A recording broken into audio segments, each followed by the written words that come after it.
Del Evangelio según San Lucas. En aquella época apareció un decreto del emperador Augusto ordenando que se realizara un censo en todo el mundo. Este primer censo tuvo lugar cuando Quirino gobernaba la Siria, y cada uno iba a inscribirse a su ciudad de origen. José, que pertenecía a la familia de David, salió de Nazaret, ciudad de Galilea, y se dirigió a Belén de Judea, la ciudad de David, para inscribirse con María, su esposa, que estaba embarazada. Mientras se encontraban en Belén, le llegó el tiempo de ser madre. Y María dio a luz a su hijo primogénito, lo envolvió en pañales y lo acostó en un pesebre, porque no había lugar para ellos en el albergue. En esa región acampaban unos pastores que vigilaban por turno sus rebaños durante la noche.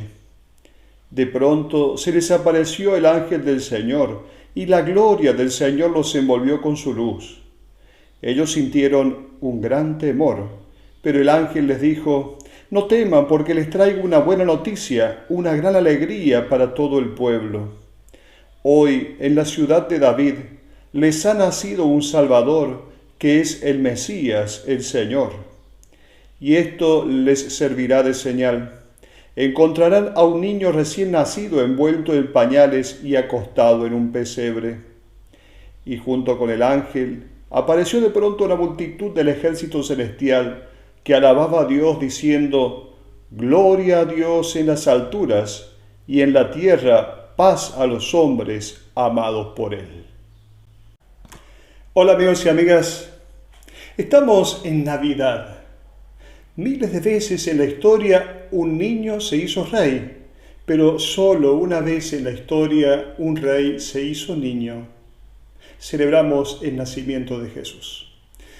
El Evangelio de hoy comienza hablando de un censo. No sucede en muchos países, pero en algunos países sucede que se hace un censo y luego no se dan a conocer los resultados porque el censo fue mal hecho. Termina siendo un censo que nunca ha ocurrido. Cualquier parecido con nuestro país es pura casualidad. Más allá de que históricamente este censo que relata el Evangelio nunca ha ocurrido, deberemos entonces tomar el mensaje que el evangelista quiere darnos. Sabemos que Roma ejerce su poder sobre Israel. El poder siempre tiene necesidad de censar. Sabemos que se hacía el censo solo a los varones. Las mujeres y los niños no eran censados porque no eran considerados importantes. Los motivos del censo eran dos. Primero, para saber cuántas personas debían pagar los impuestos. Y segundo, para saber cuántos hombres se contaba a la hora de una guerra. Lucas habla de esto ¿para qué? Para hacernos ver que el evento del nacimiento de Jesús no se da ni en Roma ni en Jerusalén. O sea, no se da ni cerca del poder político, civil, ni cerca del poder religioso, en Jerusalén. El evangelista ubica el nacimiento de Jesús en Belén, no en Jerusalén. Y se ubica el nacimiento de Jesús en Belén, ya sabemos por qué, porque es la ciudad del rey David. Sabemos que en Jerusalén está concentrado el poder religioso. Ahí en Jerusalén está el templo, está la Shekinah, que significa la presencia de Dios, la morada de Dios. Ahí está la gloria de Dios. Casi irónicamente, Lucas nos hace ver que todo esto no tiene nada que ver con el nacimiento de Jesús. Lucas quiere decirnos que la manifestación del amor de Dios se da siempre fuera de los centros de poder, sean civiles o sean religiosos. Lucas, ya en el capítulo 2, nos da la clave de lectura para leer luego todo el Evangelio. En los sistemas de poder, la fragilidad se cree Dios. Lucas, en cambio, nos habla de algo contrario, un amor inconmensurable que se hace carne, que se hace pequeño. El ser humano, que no es más que polvo, signado por el poder, necesita contar. Esto es el censo, contar. Pero Dios, para hacerse descubrir por los hombres, se hace pequeño, es contado. El emperador Augusto y al gobernador Quirino, estas dos personas nos dan un poco el contexto histórico. Es un contexto complejo, un contexto dramático en el que la pobreza estaba a la orden del día. Casi un 30% de la población terminaba en la esclavitud. Y ahí Lucas introduce el nacimiento de Jesús. Con esto, el escritor del Evangelio nos quiere decir que el momento más dramático, el tiempo considerado menos conveniente, es justamente el tiempo propicio. Esto es importante. San Pablo va a decir que cuando llegó la plenitud de los tiempos, Dios se hizo carne. Con esto se quiere decir que cada momento de la historia es la plenitud de los tiempos. Dios no esperó tiempos mejores, entre comillas, para la encarnación de Jesús. Para que suceda lo mejor, para que la divinidad pueda encarnarse, para que el bien se haga realidad, no debemos esperar tiempos mejores o circunstancias especiales. Esta es la lógica del Evangelio. Mayor es la tiniebla, mejor puede resplandecer la luz. Para el Evangelio, el momento oportuno, que se llama kairos, o sea, el tiempo de la fecundidad, pareciera ser justamente el momento más inoportuno. Entonces, no hay nada externo que pueda afectar el bien que podemos hacer a otros. No hay nada externo que pueda afectar un amor. Creo que nos puede servir la lectura de este relato para interpretar mejor lo que queremos decir. Dice así: cuando yo era pequeño, mi mamá solía coser mucho. Yo me sentaba cerca de ella y le preguntaba qué estaba haciendo. Ella me respondía que estaba bordando. Observaba el trabajo de mi mamá desde una posición más baja que donde estaba ella sentada, así que siempre me quejaba, diciéndole que desde mi punto de vista lo que estaba haciendo me parecía muy confuso. Ella me sonreía, miraba hacia abajo y gentilmente me decía: hijo, ve afuera a jugar un rato y cuando haya terminado mi bordado, te pondré sobre mi regazo y te dejaré verlo desde mi posición. Me preguntaba por qué usaba algunos hilos de colores oscuros y por qué me parecían tan desordenados desde donde yo estaba. Unos minutos más tarde escuchaba la voz de mi mamá diciéndome: hijo, ven y siéntate en mi regazo. Yo le decía de inmediato y me sorprendía, y le obedecía de inmediato y me sorprendía, y me emocionaba al ver la hermosa flor o el bello atardecer en el bordado. No podía creerlo. Desde abajo se veía tan confuso. Entonces mi mamá me decía: hijo mío, desde abajo se veía confuso y desordenado, pero no te dabas cuenta de que había un plan arriba. Había un diseño, solo lo estabas siguiendo. Ahora míralo desde mi posición y sabrás lo que yo estaba haciendo. Muchas veces a lo largo de los años he mirado el cielo y he dicho: Padre, ¿qué estás haciendo? Él responde: estoy bordando tu vida. Entonces yo le replico: pero se ve tan confuso, es un desorden, los hilos parecen muy oscuros, ¿por qué no son más brillantes? Y Dios parece decirme: mi niño, ocúpate de tu trabajo, que yo estoy haciendo el mío. Un día te traeré al cielo y te pondré sobre mi regazo y verás el plan desde mi posición. Entonces entenderás. El texto que acabamos de leer dice que María dio a luz a su primogénito, luego lo envolvió en pañal y lo acostó en un pesebre porque no había lugar para ello en el albergue. ¿Qué quiere decir primogénito? El primogénito, ya lo sabemos, significa el primero. Ahora, ¿por qué Lucas anota esta palabra? ¿Acaso porque María hubiera sido madre de otros hijos después de Jesús? Aunque el tema es muy discutido, la tradición católica sostiene que Jesús es el primogénito, es decir, el primero, y también el unigénito, es decir, el único hijo de María.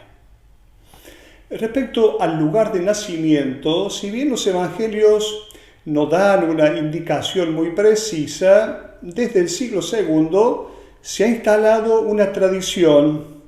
Es el nacimiento en una gruta, en un hueco en la roca, en la tierra. Más allá del dato histórico, la gruta tiene una importancia simbólica. Según la tradición, la gruta es el lugar donde Jesús ha nacido, pero es también el lugar donde Jesús ha muerto, ha sido sepultado. Diríamos que la vida de Jesús se desarrolla entonces entre dos grutas, la del nacimiento y la del sepulcro. La gruta representa el útero, el vientre de la tierra. El útero es siempre un lugar fecundo. La primera gruta que Jesús ha conocido ha sido el vientre de su madre, de María.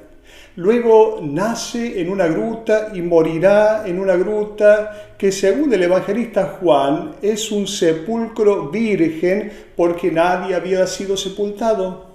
Entonces Jesús nace de una virgen y muere en una tierra virgen. Tanto en el nacimiento como en la muerte, estos dos eventos son eventos fecundos. El sepulcro es entonces el lugar desde donde la vida, la historia, la biografía, no la biología, la biografía de alguien puede florecer. No se puede contemplar el nacimiento de Jesús sin contemplar al mismo tiempo su muerte. Veamos entonces el nacimiento de Jesús desde el prisma de la Pascua. Es significativo ver cómo la iconografía oriental plasma esto. En el nacimiento se representa el sepulcro con un fondo negro. El misterio de Cristo entonces se contempla acertadamente solo a la luz de la Pascua. La resurrección de Jesús es el resultado de una muerte por amor. La fecundidad es prerrogativa del amor, no de la muerte. No resucita quien muere, resucita quien ama. Luego continúa el texto diciendo que María lo envolvió en pañales. No son los pañales con los que se envuelve simplemente a un bebé, cosa que desde siempre se ha usado en la historia de la humanidad. El texto más bien sugiere hacernos pensar en lo que se utilizó para envolver a Jesús en el sepulcro. Lucas nos quiere decir que la vida que conoce la muerte por amor es realmente una vida fecunda. Continúa el texto diciendo, y lo acostó en un pesebre. Lucas refuerza aún más esta idea que venimos presentando cuando dice que lo acostó en un pesebre. El verbo lo recostó es la traducción del verbo griego usado para expresar que alguien se recuesta en la mesa donde está la comida. No había sillas en la época de Jesús, entonces se recuesta en la mesa para comer. Entonces se quiere expresar que María lo recuesta, lo acuesta en el pesebre para ser comido. Ser comido significa ser masticado, destruido, triturado, asimilado. Esto habla de la vida de Jesús, una vida que se destruye por amor. Quien pierde su vida la va a encontrar, va a decir Jesús. Jesús, como encarnación del amor de Dios, entonces se da como alimento. Esto es el amor, hacerse alimento. Esta es la Eucaristía. Nosotros nos alimentamos para ser al mismo tiempo alimento para los demás. Continúa el texto diciendo que no había lugar para ellos en el albergue. Literalmente sería, no había lugar para Jesús en el lugar de reposo o el lugar de descanso que tenían las casas del tiempo. Era esto el albergue. Entonces sí, Jesús es recostado en el lugar de los alimentos de los animales para indicar que quien se da en alimento no descansa nunca, no descansa nunca. Jesús, dejándose comer, se convierte entonces en epifanía de la divinidad. Navidad no es el recuerdo de un evento pasado, es la toma de conciencia de que solo podemos llegar a vivir la plenitud de la divinidad si vivimos humanamente. Dios necesita de nuestra humanidad para poder encarnarse. Todos estamos, diríamos, embarazados de Dios. Solo debemos darlo a luz en el mundo. Cada abrazo que recupera, cada palabra que edifica, cada gesto de bien, cada fragmento de luz arrojado en las tinieblas de la vida humana, contribuye, diríamos, a encarnar a Dios en este mundo. Navidad, entonces, no es la memoria de un Dios que viene a ayudarnos. Es la toma de conciencia de que nosotros somos quienes ayudamos a Dios dándole nuestra carne para que pueda hacerse presente, para que nazca. Y al final el texto habla de los pastores. En esta región acampaban unos pastores que vigilaban por turno los rebaños durante la noche. Los pastores, ya sabemos, eran considerados impuros. Estaban con los animales. Se decía que la llegada del reino de Dios se atrasaba culpa de los pastores, de las prostitutas y de los publicanos. Además, eran ladrones, robaban para vivir, eran considerados malditos. Para Lucas, los primeros en recibir la buena noticia son los pastores. Y no solo eso, al final son ellos los que van a anunciar a otros esa buena noticia. Lo que era un deber de los ángeles, anunciar la buena noticia, ahora es atribuido a los pastores. Los pastores contaron lo que habían oído decir de este niño. Y se le dice a los pastores, hoy en la ciudad de David les ha nacido un Salvador que es el Mesías, el Señor. Les ha nacido para ustedes, que son considerados los peores, los pecadores. Pensemos cuáles son los pastores de hoy. Para ellos ha nacido el Salvador. Los pastores de impuros que eran considerados son entonces revestidos de la misma misión de los ángeles. También nosotros, en esta Navidad, como los pastores, habiendo recibido el anuncio gozoso del nacimiento del Salvador, sin miedo, vayamos a anunciar con nuestra vida y con nuestra boca que el amor está vivo porque somos capaces de darle carne a Dios. Hasta la próxima.